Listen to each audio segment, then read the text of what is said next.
Numerical कैसे करते हैं फिजिक्स के, इसमें पूरा तरीका बताया गया है, कैसे क्वेश्चन को समझना है, क्या क्या चीज़ें हमें पहले लिख के रखना चाहिए न्यूमेरिकल के लिए और कैसे करना है पूरा। पहली बात तो पेपर में पूरा न्यूमेरिकल नहीं नोट करना है, वरना न्यूमेरिकल या कोई भी पूरा पूरा क्वेश्चन नोट करेंगे तो टाइम चला जाएगा और पेपर छूट जाएगा। ठीक है, खाली न्यूमेरिकल को 2-3 बार पेपर से पढ़ लिया, सॉल्यूशन हेडिंग डाल के गिवन क्या क्या है उसमें फाइंड क्या करना है, फॉर्मूला लगा के डायरेक्ट आंसर आ जाएगा। ठीक है, अब देखिए क्या दिया भाई, द करंट ऑफ 4A माने होता है एम्पेयर।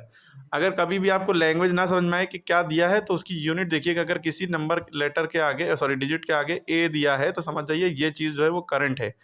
करंट को शो करते हैं आई से, यानी कि आई की वैल्यू दी है 4 एम्पेयर। तो पहले हमें गिवन में हमने लिख लिया आई इक्वल टू 4 एम्पेयर, ए माने ampere in the conductor for second लिखा है तो ये समझ जाइए टाइम दिया है, क्योंकि टाइम की यूनिट सेकेंड होती है ना।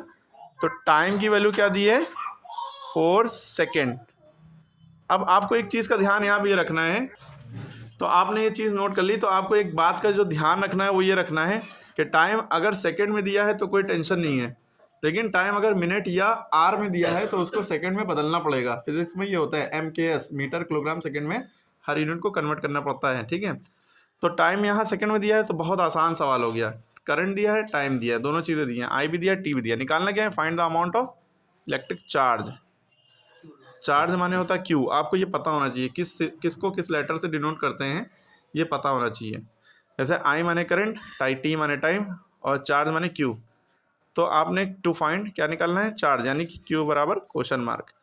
ठीक, अब आपको पहले से फॉर्मूला याद होगा कि क्यू का फॉर्मूला क्या होता है, Q is equal to I into T होता है, करंट इंटू टाइम। जो चीज़ें दी है उन्हीं दोनों को मल्टीप्लाई कर देते हैं बस। करंट की वैल्यू दी है 4, टाइम की वैल्यू दी है 40, टाइम की वैल्यू 40 दी है।